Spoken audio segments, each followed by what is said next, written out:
ప్రభుత్వం వణుకుతోంది, పాకిస్తాన్ సైన్యం వణుకుతోంది, పాకిస్తాన్ ప్రజలు వణుకుతున్నారు.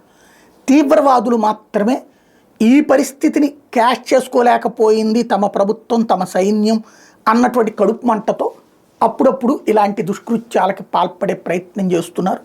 వాళ్ళకి భారత్ పాకిస్తాన్ మీద యుద్ధం కొనసాగాలి, కాకపోతే పాకిస్తాన్ గెలుస్తుందని పిచ్చి నమ్మకంతో ఉంటారు. పాకిస్తాన్ ఎప్పుడు కుక్క తండినట్టు అంటాం మనం, పాకిస్తాన్ పిచ్చి కుక్కను కొట్టినట్టు కొడతాం. వీళ్ళు ప్రతిసారి కూడా ఇప్పుడు 50 ఏళ్ళు అయిపోయింది కదా యుద్ధం జరిగి, పాకిస్తాన్ దగ్గర బోల్డ్ ఆయుధాలు వచ్చేసినాయి ఆ సైన్య అధికారులు వాళ్ళకి చెప్పుంటారు. దాంతో వీళ్ళు ఇంకేముంది మనం సూపర్ పుడింగ్ అనుకుని ఉంటారు. వచ్చారు, చావ చెత కొట్టించుకుని పోయారు. ఇప్పుడు పాకిస్తాన్లో తీవ్రవాదులు మాత్రమే ఈ కాశ్మీర్లో అక్కడక్కడ చేస్తున్నటువంటి యాక్టివిటీ. టోటల్గా పాకిస్తాన్ ప్రభుత్వం అయితే వణుకుతోంది.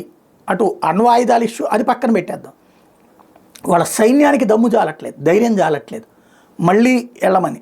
మొన్న ఆ సరిహద్దుల్లో అవేవి ఈ డ్రోన్స్ ఎగరేశారు కదా, అవి నిన్నటితో ఆగిపోయింది.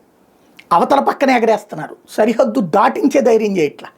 ఎగరేస్తే లేపేస్తారన్నటువంటి విషయం అర్థమైంది. అందులో మనం కొత్తగా పెట్టినటువంటి సిస్టమ్ ప్రకారం అది ఎక్కడి నుంచి వచ్చిందో అక్కడ పేల్చేస్తారు, అంటే మళ్ళీ యుద్ధమే. కాబట్టి ఆ తీవ్రవాదుల యొక్క ఒత్తిడితో పనిచేస్తున్నటువంటి సైన్యం, అక్కడ ఉన్నటువంటి జిహాదీ సైనిక సిబ్బంది కూడా ధైర్యం చాలట్లేదు సరిహద్దు దాటించి మన జోలికి రావడానికి. ఓవరాల్గా చూసుకుంటే యుద్ధం వాళ్ళు చేస్తే మనం చేస్తాం, ఆ యుద్ధాన్ని చేయించేలా తీవ్రవాదులు అక్కడ రెచ్చగొట్టే ప్రయత్నం చేస్తున్నారు. చేస్తే చస్తామన్న భయం అక్కడ పబ్లిక్లో ఉంది, అక్కడ ఉన్నట్టు సైన్యంలో ఉంది, అక్కడ ఉన్న ISIలో ఉంది, అక్కడ ఉన్న ప్రభుత్వంలో ఉంది. ఇది జరుగుతున్న తంతు.